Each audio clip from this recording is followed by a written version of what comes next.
Thank you, Chair. I'm sure you've all been waiting patiently for me being the Brexiteer on the panel to talk about this subject. So I'm really sorry because I'm going to obviously scrutinise a lot of the stuff that you've been talking about. I listened very carefully, and first thing I want to paint is a positive picture. You mentioned a slowdown in growth. Obviously, I would argue the slowdown in growth at the moment is because of the uncertainty, because we're still waiting to get a deal. We grew, the UK economy in the second quarter grew by 0.4%, but the Eurozone grew less than that by 0.3%, and France was 0.2%. Despite that, the UK is now the second best in the world for FDI, for foreign investment, second only to China.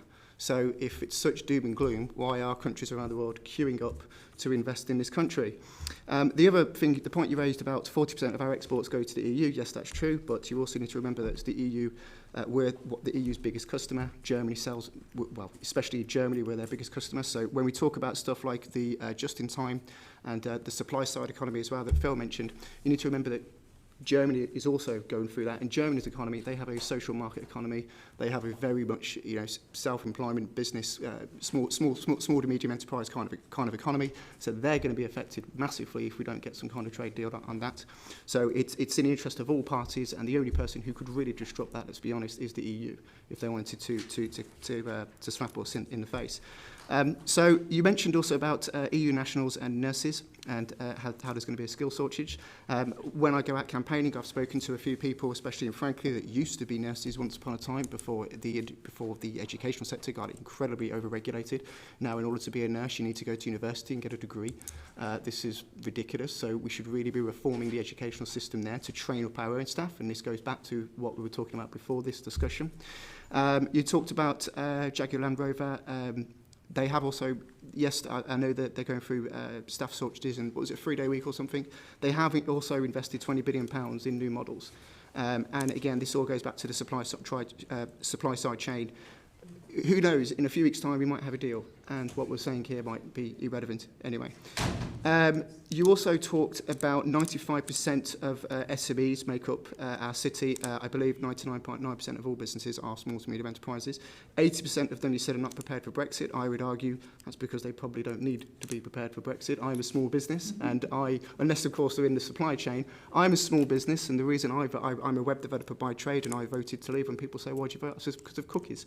I've got to write a cookie policy for every single one of my clients. Thanks for that, EU. Some guy in Brussels who doesn't understand how websites work.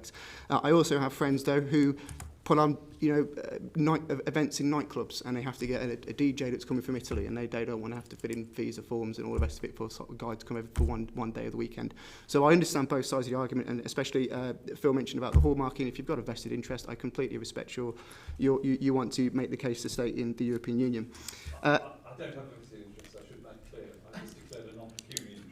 The other thing you mentioned was EU funding, and I did snigger at this one. You said the council gets £100 million of funding directly from the EU. I would declare that is pretty much a vested interest. I would actually go further and call it socialism by the back door. Why can't we? It's true.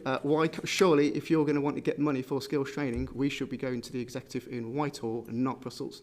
So, and a lot of that money is our money as well. So remember, when we leave the European Union, we're going to be getting a lot of that money back. And if you want to lobby the government, as Ken said, we could do some cross-party work on that. Not a problem. The public disorder did make me laugh. But saying there's going to be riots on the streets. I understand as a council, you have to. I understand. No. Oh, it gets better. I understand that.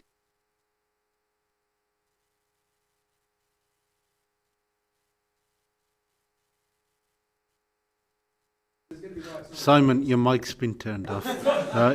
I've turned it off. I'm going to give you about 90 seconds to wind up because we're already 10 minutes over time.